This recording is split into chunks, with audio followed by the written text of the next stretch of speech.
বিসমিল্লাহির রহমানির রহিম। সরকারি পাথার মুসলিম মডেল উচ্চ বিদ্যালয় কর্তৃক আজকের অনলাইন ক্লাসে সকলকে স্বাগতম। প্রিয় শিক্ষার্থীবৃন্দ, আমি আশা করি আজকের এই গুরুত্বপূর্ণ ক্লাসে তোমরা শেষ পর্যন্ত সংযুক্ত থাকবে। শিক্ষার্থীবৃন্দ, আজকের ক্লাস পরিচালনায় আছি আমি মোহাম্মদ মাহবুব আলম, সিনিয়র শিক্ষক গণিত, সরকারি পাথার মুসলিম মডেল উচ্চ বিদ্যালয়, মেহেন্দিগঞ্জ, বরিশাল। আজকের ক্লাস পরিচালিত হবে নবম দশম শ্রেণীর উচ্চতর গণিত থেকে, অধ্যায় তৃতীয়।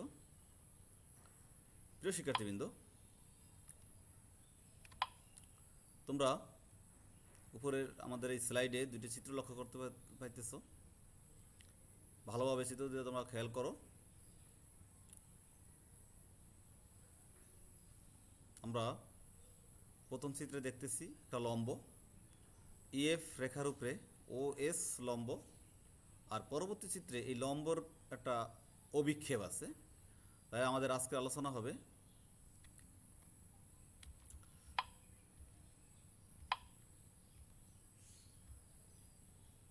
আমাদের আজকের পাঠ জ্যামিতি অনুশীলনী 3।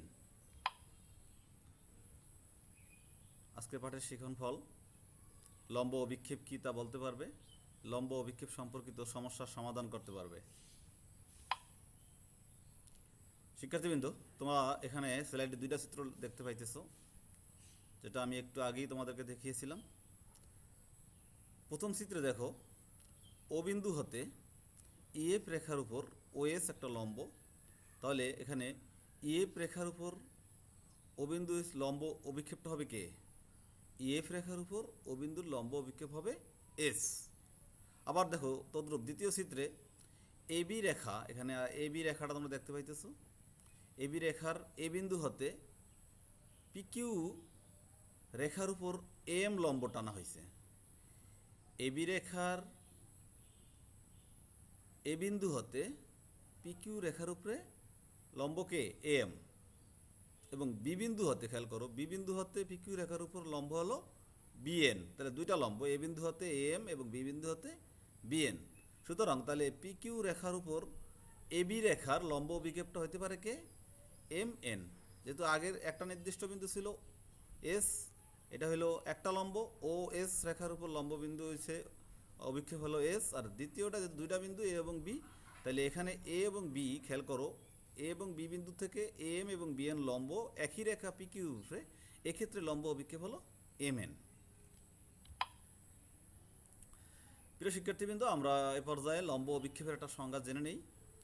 লম্ব অভিক্ষেপ হলো কোনো বিন্দু হতে কোনো রেখা বা অক্ষের উপর লম্ব অঙ্কন করলে ওই লম্বের পাদবিন্দুই উক্ত বিন্দুর লম্ব অভিক্ষেপ, যেটা আমরা একটু আগে চিত্রে দেখিয়েছিলাম তোমাদের। এছাড়া তোমার কোনো রেখাংশের দুই প্রান্ত হতে কোনো রেখা বা অক্ষের উপর লম্ব অঙ্কন করলে লম্ব দুটির পাদবিন্দুর সংযোগ রেখাংশই হলো উক্ত রেখাংশের লম্ব অভিক্ষেপ। তাহলে আমরা এ পর্যায়ে লম্ব অভিক্ষেপ সম্বন্ধে জানলাম।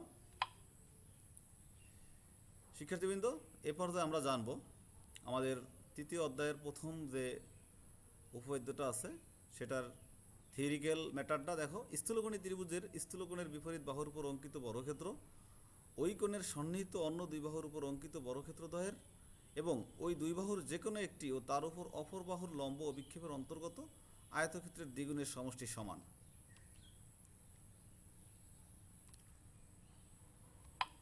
তাহলে আমরা স্থূলকোণী ত্রিভুজের ক্ষেত্রে যে উপপাদ্যটা আছে আমাদের জ্যামিতির, সেটা আমরা একটু দেখে নেই।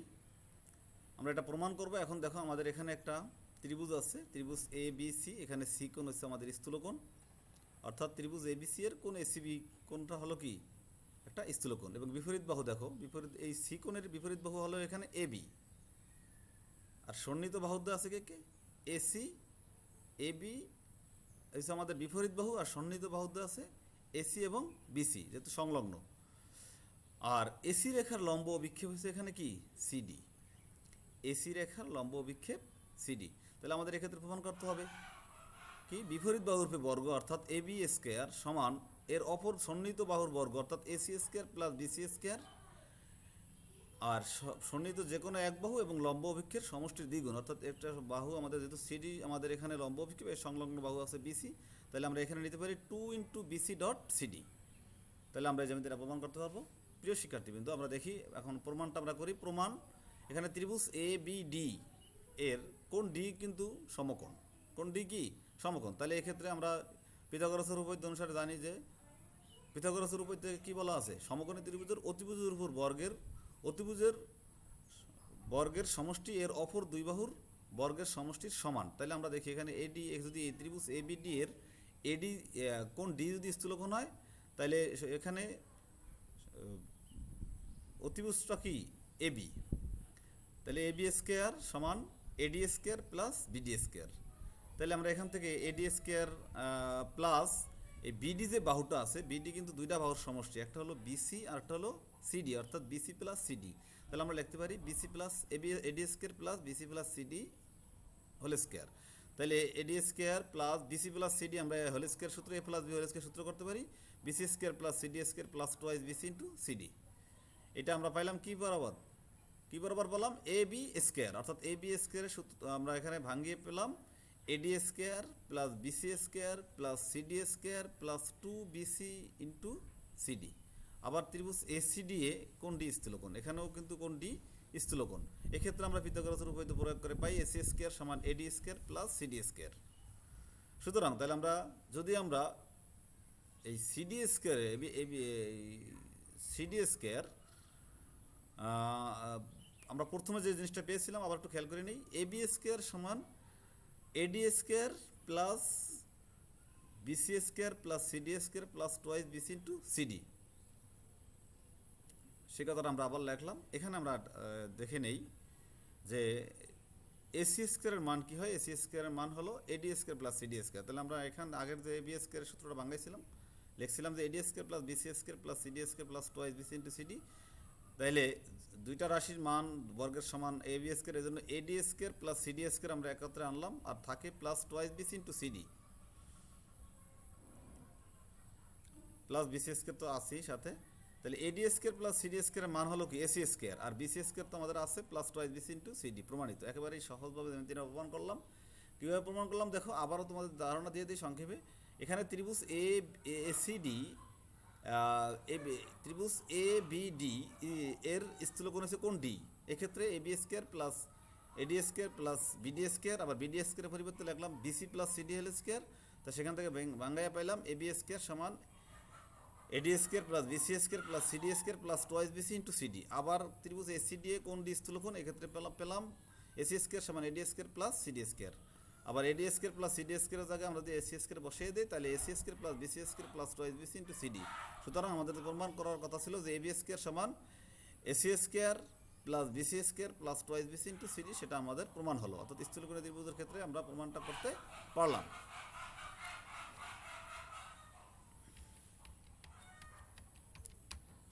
প্রিয় শিক্ষার্থীবৃন্দ, এরপরে আমরা আমাদের যে 2 নম্বর উপপাদ্যটা আছে, সেই উপপাদ্যটা আমরা এখন তোমাদের জন্য দেখাবো।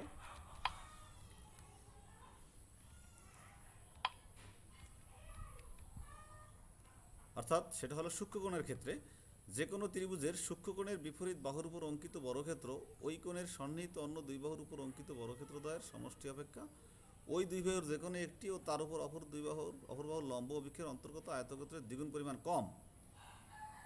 আগেরটা ছিল স্থূলকোণের ক্ষেত্রে ছিল বেশি, আর এটা হলো কি কম। আমরা আবারও দেখে নেই। তাহলে এটা হলো কি সূক্ষ্মকোণী ত্রিভুজের ক্ষেত্রে। তাহলে আমাদের এখানে এই ক্ষেত্রে আমরা জ্যামিতিটা প্রমাণ করো। দেখো আমাদের এখানে দুইটা চিত্র আছে, সূক্ষ্মকোণ আছে। এখানে ত্রিভুজ এ বি সি এর এখানে সূক্ষ্মকোণ সি, এবং ত্রিভুজ এ বি সি এখানেও সূক্ষ্মকোণ সি। তাইলে এখানে কোণ এসিবি হলো কি এবিসি ত্রিভুজের সূক্ষ্মকোণ, আর এর সন্নিহিত দুই বাহু কল্পনা করো। এখানে এসি, এখানে সি কোণের বিপরীত বাহুকে এস এবি, আর সন্নিহিত দুই বাহুকে বিসি আর এসি এর লম্ব অভিক্ষেপ। খেয়াল করো, এসি এবং বিসি এর সন্নিহিত দুই বাহু, আর লম্ব অভিক্ষেপকে বিসি এর লম্ব অভিক্ষেপ সিডি। বিসি এর উপর এসি এর লম্ব অভিক্ষেপ, বিসি এর উপর এসি এর লম্ব অভিক্ষেপ হবে কি সিডি। লম্ব অভিক্ষেপের যে সংজ্ঞা সেটা হিসাবে আমরা পাই কি, যে বিসি এর উপর বিসি এর উপর এসি এর লম্ব অভিক্ষেপ হবে সিডি। তো উভয় চিত্রেই এটা লম্ব অভিক্ষেপ সিডি হবে। তাহলে আমাদের প্রমাণ করতে হবে যে এবি স্কয়ার অর্থাৎ এই কোণ সি সূক্ষ্মকোণের বিপরীত বাহুর বর্গ এবি স্কয়ার সমান সংলগ্ন বা সন্নিহিত দুই বাহুর বর্গের সমষ্টি, অর্থাৎ AC square plus BC square minus 2 into এর যে কোনো এক বাহু এবং লম্ব অভিক্ষেপের দ্বিগুণ অপেক্ষা কম। তাহলে দ্বিগুণ এখানে লম্ব অভিক্ষেপ হলো আমাদের এখানে সিডি, আর যে কোনো এক বাহু যদি আমি নেই বিসি, তাহলে বিসি ডট সিডি, এটা আমাদের প্রমাণ করতে হবে। প্রিয় শিক্ষার্থীবৃন্দ, আমরা প্রমাণটা করব এখন। দেখো এখানে ত্রিভুজ এসিবি, যখন এটা আমাদের প্রথম চিত্র যেটা, সেই চিত্র আমরা আগে লিখি। এখানে বিডি ইকাল টু কি, আমাদের বিডি সমান লেখা যায় বিসি মাইনাস সিডি। তাইলে যদি আমরা ত্রিভুজ এবিডি এর ক্ষেত্রে কল্পনা করি, ত্রিভুজ এবিডি এ কোণ ডি যদি সমকোণ হয়, এক্ষেত্রে পিথাগোরাস উপপাদ্য প্রয়োগ করি, এবি স্কয়ার সমান AD square plus BD square. তাহলে প্রথম চিত্র আমরা কি পেলাম, বিডি সমান বিসি মাইনাস সিডি। তাহলে সুতরাং বিডি স্কয়ার সমান কি লেখা যায়, বিডি স্কয়ার সমান লেখা যায় কি BC minus CD square whole square. তাইলে এখানে ভাঙাইলে হয় BC A minus B whole square সূত্র আমরা এখানে প্রয়োগ করতে পারি, BC square plus CD square minus twice BC into CD. আর দ্বিতীয় সূত্রের ক্ষেত্রে বিডির মান কী পাবো, বিডি সমান কি সিডি মাইনাস বিসি, অর্থাৎ সিডি বিডি স্কয়ার সমান CD minus BD BC minus CD minus BC whole স্কয়ারের জায়গায় আমরা কী লিখতে পারি, BC minus CD whole square. এক্ষেত্রে ভাঙাইলে হয় BC square plus CD square minus twice BC into CD. তাহলে উভয় চিত্রেই আমাদের বিডি স্কয়ারের মান আসে কি BC minus CD whole square, অর্থাৎ BC square plus CD square minus twice BC into CD. এখন আমরা আবার যদি ত্রিভুজ দ্বিতীয় চিত্রে কল্পনা করি, ত্রিভুজ এবিডি এর কোণ ডি, বা উভয় চিত্রই কল্পনা করতে পারি যে ত্রিভুজ এবিডি এর কি কোণ ডি এক সমকোণ। তাহলে এবি স্কয়ারের সূত্র হবে কি এডি স্কয়ার প্লাস বিডি স্কয়ার। আর সমান বিডির সূত্র, বিডির মান আমরা কি পাইলাম, অবশ্যই আমরা বিডি স্কয়ার জায়গায় বিডির মান পাইছি বিসি মাইনাস সিডি, সুতরাং বিডি স্কয়ার জায়গায় লিখতে পারি BC minus CD whole square, অর্থাৎ এবি স্কয়ার সমান AD square plus BC square plus CD square minus twice BC into CD. এই ও আবার ত্রিভুজ এসিডি এ যদি এসিডি কল্পনা করি, এই ক্ষেত্রেও কিন্তু কোণ ডি স্থূলকোণ সমকোণ, সরি আবার দেখো ত্রিভুজ এসিডি এ কোণ ডি কি সমকোণ, যেহেতু এখানে লম্ব এবং 90 ডিগ্রি কোণ আছে, কোণ ডি সে সমকোণ। এক্ষেত্রে আমরা লিখতে পারি পিথাগোরাসের উপপাদ্য প্রয়োগ করে এসি স্কয়ার সমান AD square plus CD square. তাহলে সুতরাং আমরা কি লিখতে পারি, দেখো এবি স্কয়ারের যে আমাদের মানটা এখানে প্রথম যেটা প্রমাণ করতে হবে, এবি স্কয়ার সমান এডি স্কয়ার। আমরা এছাড়া প্রথম যে আমরা পেলাম যে ত্রিভুজ এবিডি এ এবি স্কয়ার সমান AD square plus BD square, সেখানে আমরা মান বসাই। তাহলে এবি স্কয়ার সমান এডি স্কয়ার প্লাস বিডির জায়গায় আমরা বসাইতে পারি এই বিসি স্কয়ার প্লাস বিডি স্কয়ারের জায়গায় BC square plus CD square minus twice BC into CD. আর যেহেতু এসি স্কয়ারের মান আমাদের আছে AD square plus CD square, এটা আমরা আগে এখান থেকে সাজাই নেই, AD square plus CD square plus BC square minus twice BC into CD. AD square plus CD square মান AC square plus BC square minus twice BC into CD প্রমাণিত। তাহলে সূক্ষ্মকোণের ক্ষেত্রে আমরা জ্যামিতিটা প্রমাণ করতে পারলাম। প্রিয় শিক্ষার্থীবৃন্দ, আমরা ইতিমধ্যে আমাদের তৃতীয় অধ্যায়ের 1 এবং 2 জ্যামিতি প্রমাণ করলাম। এরপরে আমাদের একটা জ্যামিতি অত্যন্ত গুরুত্বপূর্ণ, সেটা আমরা প্রমাণ করব যে ত্রিভুজের ভরকেন্দ্রে যদি আমরা পাই, সেক্ষেত্রে যে সংশ্লিষ্ট বাহু অর্থাৎ 3টা বাহু, যেমন এখানে আমরা যে ত্রিভুজটা কল্পনা করি একটা ত্রিভুজ এবিসি, এখানে বাহুগুলো হলো কি এবি স্কয়ার প্লাস বিসি, বাহুগুলো দেখো এবি বিসি সিএ। তাহলে যদি এটা বাহুর দ্বারা মধ্যমাত্রায় যদি ভরকেন্দ্রে মিলিত হয়, এক্ষেত্রে আমরা প্রমাণ করতে পারবো যে বাহুগুলোর বর্গের সমষ্টি এর ভরকেন্দ্র বা মধ্যমাত্রায়ের এর এই যে 3টা মধ্যমা দেখো, এখানে একটা এডি আর একটা বিই আর একটা সিএফ, এডি বি সিএফ।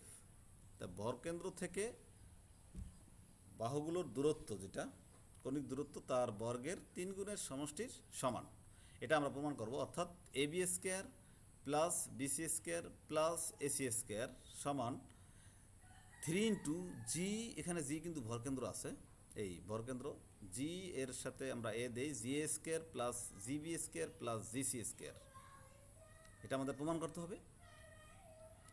তাহলে দেওয়া আছে কি এখানে এডি বি এবং সি এফ, এই মধ্যমা ত্রয় ত্রিভুজ এবিসি এর জি বিন্দুতে মিলিত হয়েছে। তাহলে এক্ষেত্রে আমাদের সুতরাং প্রমাণ করতে হবে যে AB square plus BC square plus CA square সমান 3 into GA square plus GB square plus GC square. প্রিয় শিক্ষার্থীবৃন্দ, আমরা এই জ্যামিতিটা প্রমাণ করব। দেখো, যদি আমরা ত্রিভুজ এবিসি এর মধ্যমা যদি এডি হয় প্রথম ক্ষেত্রে, তাহলে এখানে কি লিখতে পারি আমরা? অ্যাপোলোনিয়াসের উপপাদ্য প্রয়োগ করে যে মধ্যমার সংশ্লিষ্ট যেই বাহু দুইটার ত্রিভুজ এবিসি এর যদি এডি মধ্যমা হয়, তাহলে এর অপর দুই বাহুগুলা কি এবি একটা এসি একটা, তাহলে এদের বর্গের সমষ্টি অর্থাৎ AB square plus AC square সমান কি 2 ইন্টু ওই মধ্যমার বর্গের দ্বিগুণ আর এর এই যে অন্য যে তৃতীয় বাহু অর্ধেকের তৃতীয় বাহুর অর্ধেকের বর্গের দ্বিগুণ। তাহলে তৃতীয় বাহুর অর্ধেক এখানে সিডির বর্গ হয়েছে 2 সিডি স্কোয়ার আর দ্বিগুণ হয়েছে 2 সিডি স্কোয়ার। তাহলে আমরা লিখতে পারি কি ত্রিভুজ এবিসি এর যদি এডি মধ্যমা হয়, এখানে লিখতে পারি AB square plus AC square সমান 2 into AD square plus 2 CD square. এটা অ্যাপোলোনিয়াসের উপপাদ্য হিসেবে লেখা যায়। তো সুতরাং AB square plus AC square সমান 2 ইন্টু এডি স্কোয়ার, ঠিক আছে, প্লাস সিডি যেহেতু বিসি বাহুর অর্ধেক, তাহলে এখানে আমরা লিখতে পারি 2 ইন্টু সিডির জায়গায় হাফ বিসি স্কোয়ার, যেহেতু CD equal to half BC, যেটা আমরা আগেই বলেছিলাম। এরপরে দেখো সমান লেখা যায় কি 2 into AD square plus 2 into half ভাঙাইলে 2 এর বর্গ 4, 2 ইন্টু 1/4 বিসি স্কোয়ার। তাহলে আমরা লিখতে পারি 2 এডি স্কোয়ার প্লাস 2 4-এর মধ্যে 2 বার যায়, দ্য হাফ বিসি স্কোয়ার। এটা আমরা কীভাবে লিখতে পারলাম? ত্রিভুজ এবিসি এর এডি মধ্যমার ক্ষেত্রে। সুতরাং আমরা যদি এই রাশিটা এই পাশে নিয়ে যাই, 2 এডি স্কোয়ার সমান কি হয়? AB square plus AC square minus half BC square. শুধু এডি স্কোয়ার মান কি আসবে? এবি স্কোয়ার 2 দিয়ে এখান থেকে আমরা লসাগু করে নিই, 2 AB square plus 2 AC square minus BC square by কত? 2 এবং এই 2 গুণ করলে 2 দুগুণই 4, নিচে আসবে 4। অনুরূপভাবে আমরা এডির মধ্যমার ক্ষেত্রে যদি আমরা এই প্রমাণটা লিখতে পারি, তাহলে আমরা এখানে বি যখন মধ্যমা হবে, তাহলে এই ক্ষেত্রে আমরা কি লিখতে পারি যে 2, এখানে একটা জিনিস খেয়াল করো, এডি স্কোয়ার সমান আসছে কি এর দুই পাশের দুই যে বাহু আছে 2 into AB square plus 2 into AC square. তাহলে বি স্কোয়ারের ক্ষেত্রে আমরা ওই জিনিসটি লিখতে পারি, দুই পাশের বাহু আছে কে এবি আর বিসি, তাই 2 into AB square plus 2 into BC square. এই দেখো 2 into AB square plus 2 into BC square. এর আগে আমাদের যেই বাহুতে লম্বটা ছিল মধ্যমাটা, সেই বাহুর বর্গের বর্গ ছিল বিয়োগ, তাহলে আমরা এখানেও সেই বাহুর বর্গটাই আমাদের কি বি বাহু হয়েছে এসি বাহুর উপরে লম্ব। তাহলে বি এখানে আমরা লিখতে পারি কি 2 into AB square plus 2 into BC square minus AC square by 4। এবং সিএফ স্কোয়ার যখন আমরা এখানে মধ্যমা দেবো, তাহলে দুই বাহু আছে কি আমাদের পাশের এসি এবং বিসি, তাহলে 2 into AC square plus 2 into BC square minus যে বাহুর উপরে লম্ব অর্থাৎ এবি স্কোয়ার বাই 4। তাহলে আমাদের AD square plus B square CF square তিনটা মধ্যমার বর্গ আমরা যোগ করে দেই যদি, তাহলে আমরা সমীকরণ তিনটা যোগ করি, তাই AD square plus B square plus CF square সমান 2 ইন্টু প্রথম রাশি প্লাস দ্বিতীয় রাশি প্লাস তৃতীয় রাশি, তিনটা রাশি আমরা এখানে যোগ করলাম। তাহলে আমাদের এখানে যদি লসাগু করে নিই আমরা, লসাগু আসবে আমাদের 4। এক্ষেত্রে হবে কি আমাদের 2 AB square plus 2 AC square minus BC square plus 2 AB square plus 2 BC square minus AC square plus 2 AC square plus 2 BC square minus AB square by 4। তাইলে এখানে এবি আমাদের 3টা 3 এবি স্কোয়ার আর 3টা বিসি স্কোয়ার অর্থাৎ 3 BC square plus 3 AC square by 4। তাহলে AD square plus B square plus CF square মান আমরা পেলাম কি 3 into AB square plus 3 into BC square plus 3 into AC square by 4। After all আমরা লিখতে পারি যে যদি আমরা এখানে এই 4 সাথে এই মানে মধ্যমাগুলোর বর্গের সমষ্টি আমরা গুণ দেই, তাহলে 4 into AD square plus B square plus CF square সমান 3 ইন্টু এই যে 3 আমাদের উপরের রাশি ছিল 3 into AB square plus BC square plus AC square. তাহলে নাও আমরা লিখতে পারি যে এজি, এখন দেখো আমরা ত্রিভুজের মধ্যমা ত্রিভুজটিকে তার ত্রিভুজ দেখো এখানে মধ্যমাকে এখানে এজি যদি আমাদের এখানে এই যে ভরকেন্দ্রে মধ্যমা ভরকেন্দ্রকে 2:1 অনুপাতে বিভক্ত করে। তাহলে এডি বাহুটা 2:1 এটা, অর্থাৎ ভরকেন্দ্র মধ্যমাকে, ভরকেন্দ্রর থেকে যে বাহুর থেকে দূরত্ব আসছে অর্থাৎ এজি, এই এজির দূরত্বটা হবে এর কি মধ্যমাত্রয়ের মধ্যমার, অর্থাৎ মধ্যমা হলো কি এডি, এর 2/3। খেয়াল করো, অর্থাৎ ভরকেন্দ্র মধ্যমাকে 2:, এখানে আমাদের ভরকেন্দ্র মধ্যমাকে 2:3 এতে বিভক্ত হয়। তো আমরা এজি ইকুয়াল টু এখানে লিখতে পারি, এজি ইকুয়াল টু এই ক্ষেত্রে লিখতে পারি এজি ইকুয়াল টু 2/3 এডি। মধ্যমাত্রয়, যেহেতু মধ্যমাত্রা একটা মধ্যমা, আমাদের মধ্যমাত্রায় তো 3টা ছিল, এডি বি সিএফ, তাহলে মধ্যমাত্রায় ভরকেন্দ্রের যে বিন্দু অর্থাৎ জি বিন্দুতে 2:1 অনুপাতে বিভক্ত করে, সেই অনুপাতে আমরা এখানে লিখতে পারি AG equal to 2/2 AD by 3, আর 3 এজি এখানে 3 দিয়ে গুণ দিলে 3 এজি সমান 2 এডি, আর এখানে বর্গ করলে 9 জিএ স্কোয়ার সমান 4 এডি স্কোয়ার। আমরা অনুরূপভাবে আমরা লিখতে পারি কি, যদি 9 জিএ স্কোয়ার সমান 4 এডি স্কোয়ার লিখতে পারি, তাহলে 9 জিবি স্কোয়ার সমান কি লিখতে পারি 4 বি স্কোয়ার সংশ্লিষ্ট বাহু, আর এখানে 9 জিসি স্কোয়ার সমান 4 সিএফ স্কোয়ার, এটা এফ হবে সিএফ স্কোয়ার। তাহলে আমরা যদি এখানে আমরা যদি এখানে এই যে 9 GA square 9 GB square 9 GC square থেকে 9 কমন নেই, তাহলে আসবে GA square plus GB square plus GC square, আর আমাদের ডান পাশে আসবে 3 into AB square plus BC square plus AC square. তো সুতরাং আমরা লিখতে পারি কি AB square plus BC square plus AC square সমান 3 into GA square plus GB square plus GC square. অত্যন্ত গুরুত্বপূর্ণ একটা উপপাদ্য আমরা আজকে প্রমাণ করলাম। আশা করি তোমরা এই উপপাদ্যটা মনে রাখবে। প্রিয় শিক্ষার্থীবৃন্দ, আমরা তোমাদের এই এতক্ষণ যে লম্ব অভিক্ষেপ, স্থূলকোণ, সূক্ষ্মকোণ, অ্যাপোলোনিয়াসের উপপাদ্য এবং ভরকেন্দ্রর উপপাদ্য যেটা আমরা প্রমাণ করলাম, এরই আলোকে তোমার জন্য বাইরের কাজ আমরা দিলাম যে ত্রিভুজ পিকিউআর এর মধ্যমা তিনটি হলো পিডি, কিউই, আর এফ। মধ্যমা বিন্দু হচ্ছে ও, পিএন লম্ব কিউআর, ত্রিভুজ পিকিউআর এর পিএম মধ্যমা হলে নিচের প্রশ্নগুলো উত্তর দাও। নাম এতে আছে লম্ব অভিক্ষেপ কি, বিতে আছে প্রমাণ করো যে পিকিউ স্কোয়ার সমান PM square plus 3mn square, আরও প্রমাণ করো যে গতে আছে সিতে আর কি, এ বি সিতে আছে PQ square plus PR square plus QR square সমান 3 ইন্টু ওপি square plus O Q square plus ও আর স্কোয়ার। সংশ্লিষ্ট উপায়তে তোমরা পারবা ইনশাল্লাহ, আশা করি। প্রিয় শিক্ষার্থীবৃন্দ, তোমরা নিশ্চয়ই অবগত আছো যে বৈশ্বিক করোনা মহামারীর কারণে আমরা একটা কঠিন সময়ের মধ্যে দিয়ে পার হচ্ছি। তোমরা আশা করি তোমরা অচিরেই দেখতে পারবে যে আমাদের স্কুল কলেজ শীঘ্রই খুলে দেওয়া হবে। আমরা সেই পর্যন্ত আমরা ভালো থাকি, নিরাপদ দূরত্ব বজায় রেখে থাকি, স্বাস্থ্যবিধি মেনে চলি। পরিশেষে তোমাদের সকলের সুস্বাস্থ্য কামনা করে আজকের মতো এখানে বিদায় নিলাম। আল্লাহ হাফেজ।